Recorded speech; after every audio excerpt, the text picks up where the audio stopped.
Fala pessoal, eu vou começar a trabalhar um tópico que aparece nos editais e que eu percebo que existe uma baita dificuldade de você entender exatamente o que é abordado, de você entender exatamente qual é o tópico que vai ser desenvolvido, que é aquele termo que aparece nas provas, análise de cargos e descrição de cargos.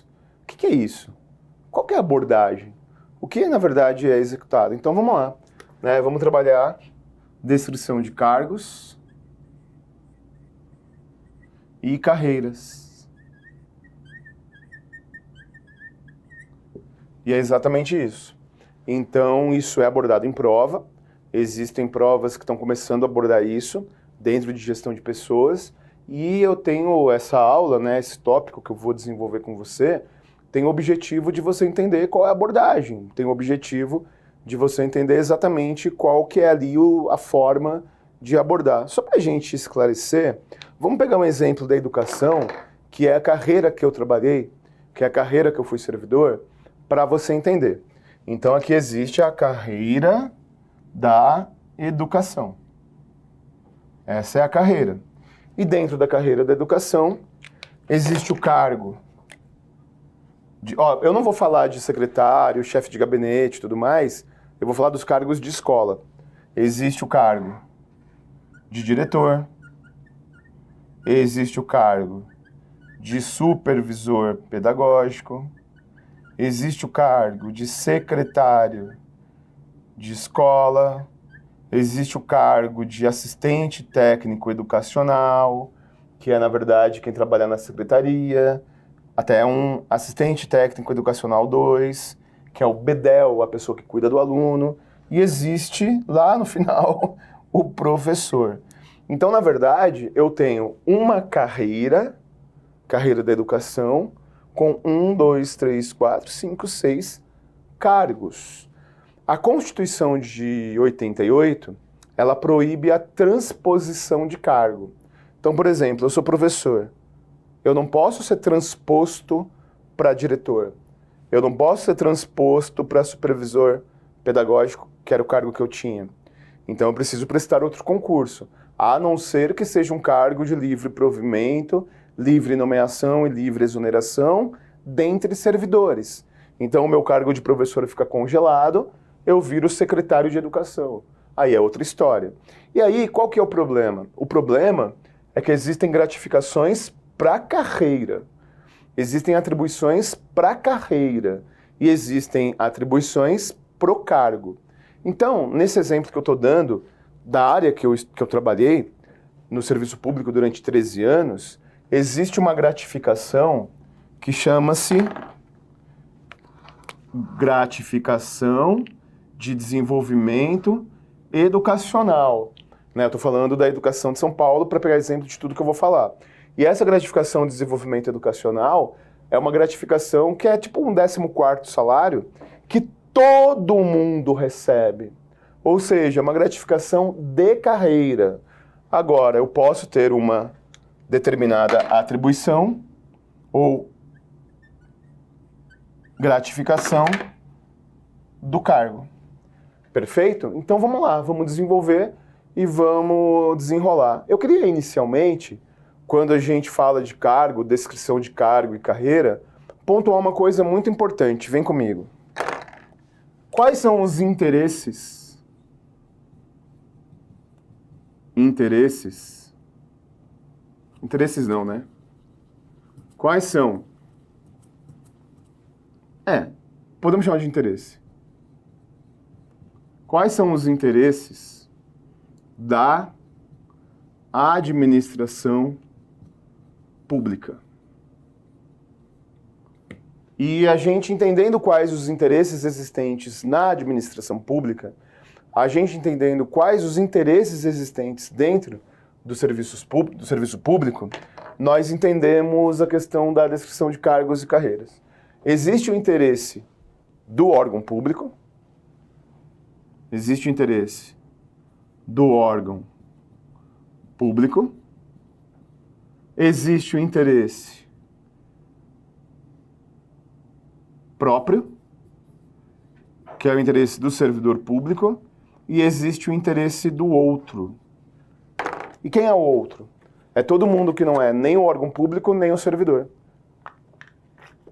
Então o outro é o outro funcionário, é a agência reguladora, é o concorrente, é o mercado, é o sindicato. Bom, do ponto de vista teórico, o interesse do órgão público não difere do interesse público. Então, o interesse do órgão público é o interesse público. Afinal de contas. Certo? O interesse do órgão público é o interesse público. Pelo menos em tese. Quando eu crio um cargo, quando existe um novo cargo ou quando eu determino as atribuições do cargo, eu preciso atender prioritariamente o interesse público, o interesse do órgão público. E o interesse próprio tem que se adaptar ao interesse público. Eu vou te dar um exemplo. Sai o edital do MPU. Aí no edital do MPU tem uma nova matéria.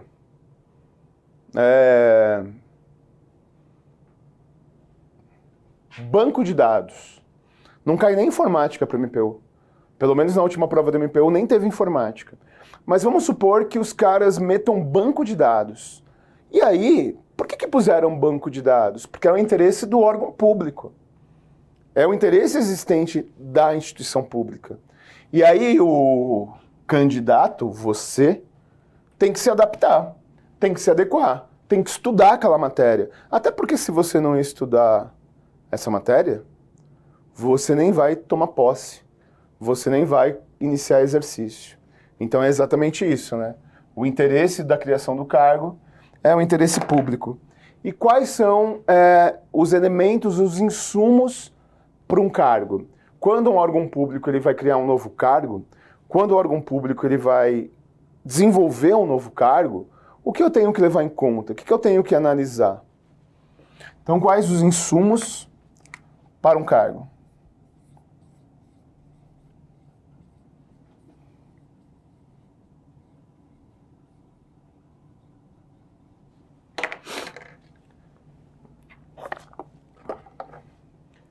Pense comigo. O MPU, a Polícia Federal, a Polícia Rodoviária Federal, qualquer órgão público vai criar um cargo.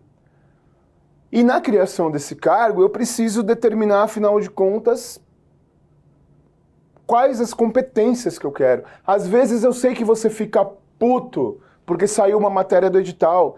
Eu sei que você fica bravo porque entrou uma matéria que você nunca estudou. Pô, ó, deixa eu falar uma coisa. Agora não, né? Mas em 2018, o choque foi grande. O susto foi grande quando saiu o edital da PF para gente, para escrivão, e tinha TI, tinha contabilidade. Mudou muito o edital. O edital ele foi transformado literalmente. Então, por que ele é transformado? Por conta das necessidades do órgão público. Por exemplo, né, falando do Ministério Público da União, na penúltima prova do MPU, tinha gestão de recursos materiais e informática. Na última prova do MPU, que aconteceu em 2018, não tinha mais informática, não tinha mais gestão de materiais, a administração foi pesado, 20 questões, arquivologia pesadão e ética veio pesado. Porque, afinal de contas, um dos insumos do cargo são as competências necessárias. Conhecimentos, habilidades e atitudes. Na Polícia Civil de São Paulo, não tem mais TAF, a avaliação física. Na Polícia Civil do DF tem. E por aí vai. Então, o primeiro insumo para um cargo são as competências. O segundo, então, dentro das competências, tem, por exemplo, o nível de escolaridade. Tem, por exemplo, se é graduação, se não é, e assim por diante. E qual? O outro insumo para o cargo? Esse é polêmico. Esse é polêmico, esse você vai ficar encucado, mas cai em prova. E principalmente em algumas discursivas, que é a questão do mercado.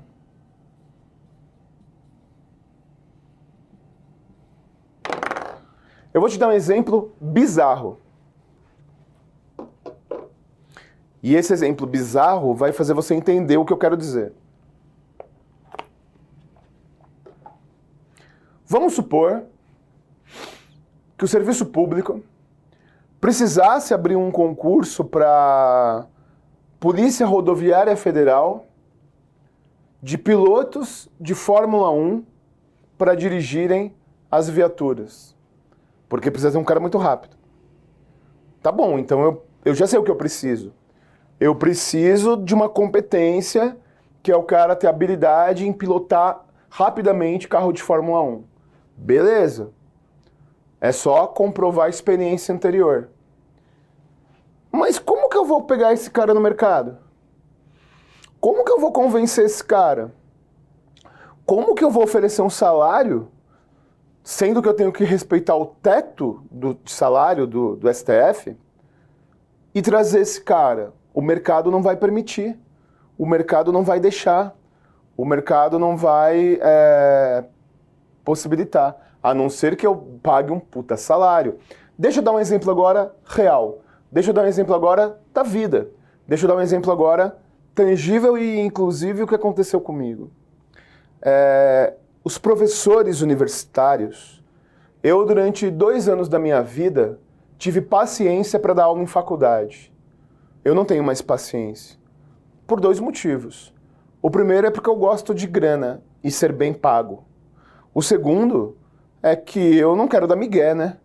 Eu não quero ficar enrolando para dar aula, né? Eu não quero ficar tendo que esticar uma matéria um semestre inteiro para justificar o curso. Enfim, mas o que tem acontecido?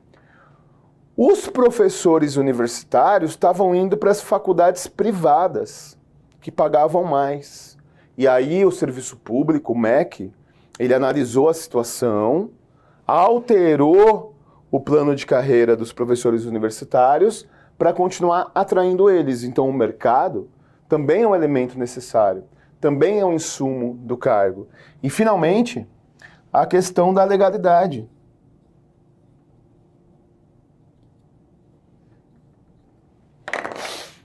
Deixa eu te dar um exemplo de como é importante para você criar um cargo a questão da legalidade. Deixa eu tomar uma aguinha porque é importante se hidratar.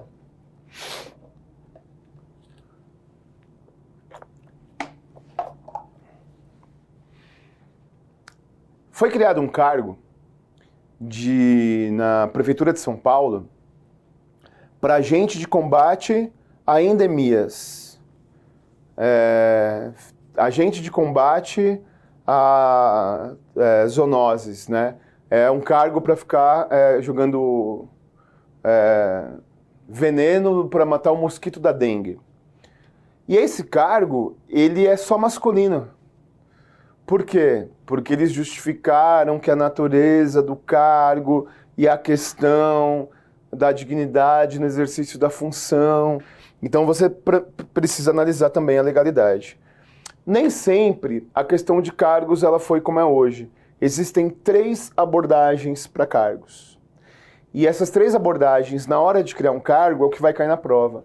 Deixa eu falar uma coisa importante. A função minha ou de qualquer professor do AlphaCom é passar todo o conteúdo que vai cair na sua prova. É passar todo o conteúdo que vai ser abordado em prova.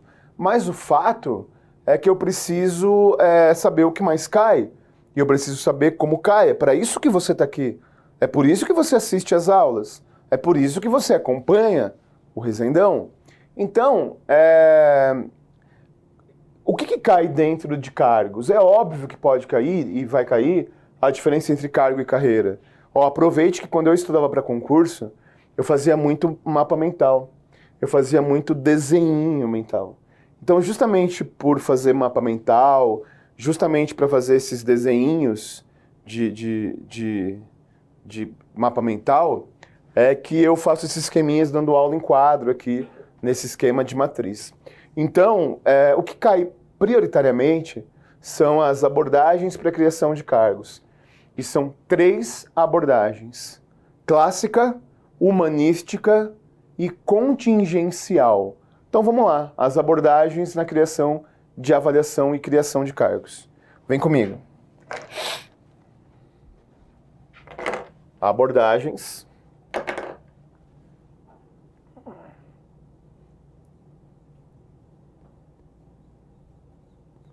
para a criação de cargos.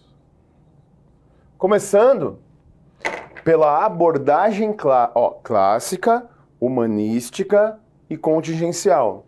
Começando pela abordagem. Então, tudo tem a ver com a criação de cargos. Abordagem clássica.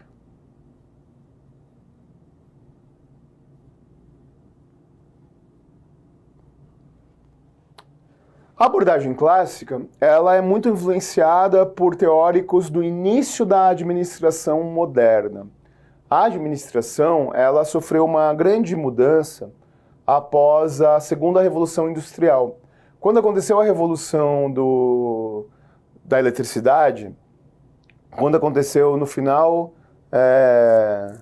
do século passado, a reforma, a revolução da eletricidade, as indústrias mudaram e a administração teve que mudar também. Então começaram a ter várias abordagens de releitura de administração. Então essa abordagem clássica, ela tem 2 teóricos, que é o Frederick Taylor e o Fayol, caso apareça a citação deles em prova.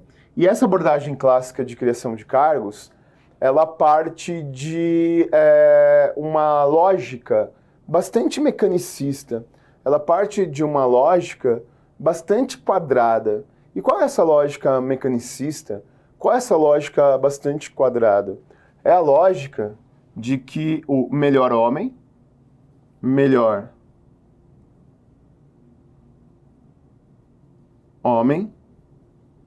somado a melhor técnica, gera melhores remunerações. Então, o que na prática isso significa? O que na prática isso quis dizer? O que na prática isso influencia no dia a dia? Os níveis diretivos, a direção da empresa, ela define como o trabalho será feito. E os níveis operacionais desenvolvem o trabalho. Então é uma famosa divisão teórico-prática. É uma famosa divisão entre teoria, entre prática e, na verdade,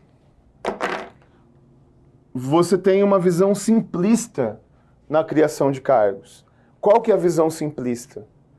Preciso de um cinegrafista para gravar as matrizes dos professores do Alphacom. Então, eu, que não sou cinegrafista, vou criar um manual de como deve ser feita a gravação. E aí, em cima desse manual de como deve ser feita a gravação, em cima desse manual de como deve ser feito o trabalho, eu procuro alguém que se encaixe nessa técnica. Então, na verdade, tudo parte na abordagem clássica de criação de cargos do ponto de vista técnico. Então, é ênfase na técnica. Na técnica. E o que significa ter ênfase na técnica? O ser humano não pode opinar sobre o seu trabalho. O funcionário não pode opinar sobre a melhor forma de trabalhar. Por exemplo, eu desenvolvi uma técnica, essa é a abordagem clássica da criação de cargos. Eu desenvolvi uma técnica de gravar as aulas. Aí eu contrato o cinegrafista, que melhor se encaixa nessa técnica. E aí eu digo para ele, siga esse manual, siga esse roteiro, siga esse método.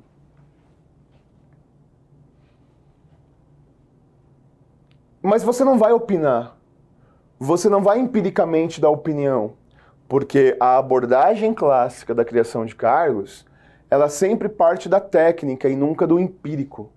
Sempre parte da técnica e nunca do habitual. Então essa é a primeira abordagem, a abordagem clássica. Deixa eu falar uma coisa importante. O Ministério Público da União, organizando o concurso em 2021, 2022, em cima do cronograma previsto, ele sempre altera as matérias que vão cair em prova. Mas gestão de pessoas e administração tem direta relação com o MPU, por exemplo, com o Banco Central, com o IFAM. Então é um tipo de concurso que a gente sabe que nunca vai deixar de cair esse tipo de coisa e tem caído bastante em prova descrição de cargos.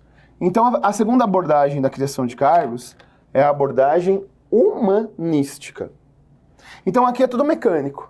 Aqui eu ênfase na técnica. Aqui eu simplesmente encaixo o cara para aquela técnica. É mais ou menos o que os times de futebol fazem. Preciso de um zagueiro, preciso de um atacante, preciso de um time inteiro, preciso de um zagueiro rápido, preciso de um atacante que fica na área. E aí você já sabe o que você quer e pega a melhor pessoa para aquela técnica. Deu para entender? A segunda abordagem de criação de cargos é a abordagem humanística.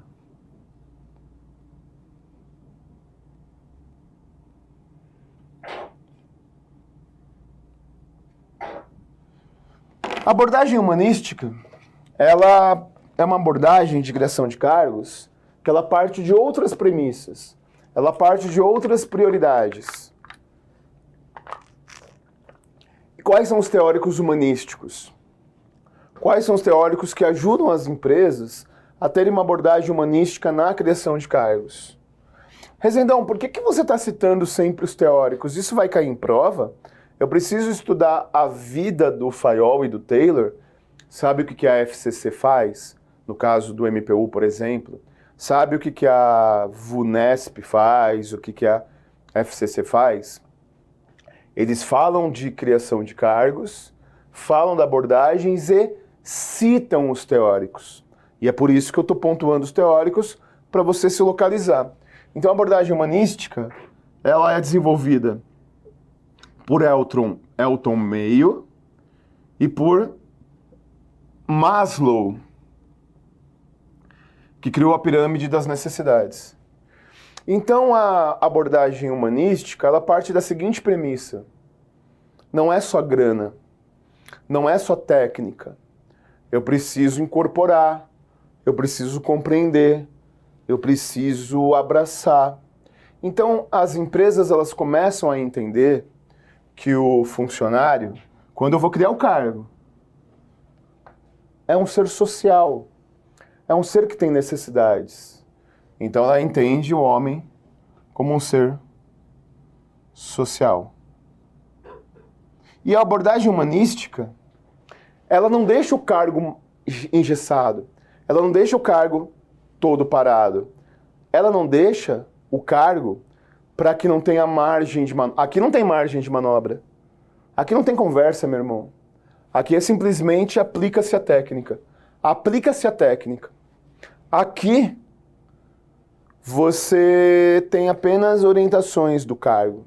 Você tem apenas diretrizes do cargo. Você tem apenas princípios do cargo. E como que você aprofunda? Como que você particulariza? Como que você desenvolve? Através do empirismo. Então, o que é o empirismo na criação de cargos? Como que o empirismo ajuda a criação de cargos? Da seguinte maneira.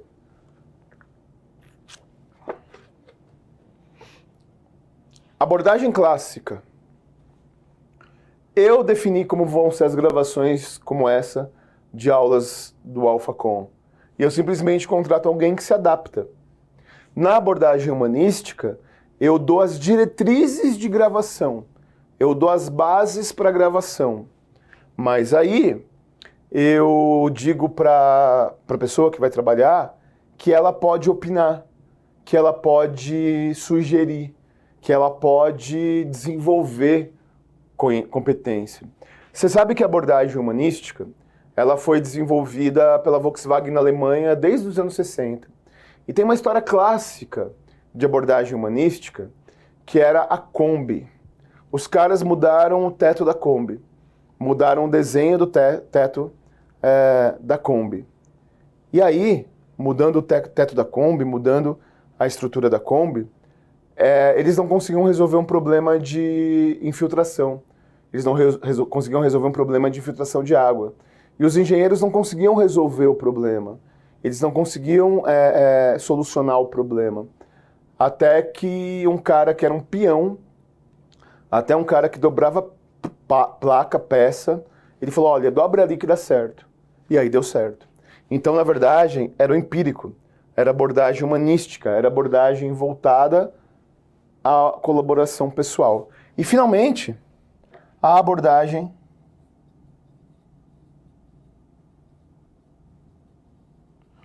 contingencial, que é a atual abordagem. Se na sua prova caiu uma questãozinha perguntando exatamente isso, se na sua prova caiu uma questão perguntando qual é a atual abordagem para a criação e descrição de cargos, não é nem a clássica nem a humanística, é a abordagem contingencial. E como funciona a abordagem contingencial? Abordagem contingencial. A abordagem contingencial ela é fortemente influenciada por uma teoria chamada Teoria Geral dos Sistemas. E o teórico da Teoria Geral dos Sistemas, ele se chama Ludwig Bertolfly. Então, aqui a referência é o Ludwig Bertolfly. E o que é uma abordagem contingencial na criação de um cargo? Duas frases importantes. A primeira é: nada é absoluto. Tudo é relativo. Tudo é relativo. Ou seja, eu não posso ter um cargo mecânico, eu não posso ter um cargo fechado, eu não posso ter um cargo amarrado, porque a vida muda. Por exemplo, profissionais da saúde. Pô, a exigência que você tinha de profissionais da saúde antes da pandemia de coronavírus é completamente outra. Mudou completamente. Você precisa de profissionais que tenham outras competências. Você precisa de profissionais que tenham outros conhecimentos. Deu para entender? Então, basicamente é isso. Basicamente é essa abordagem.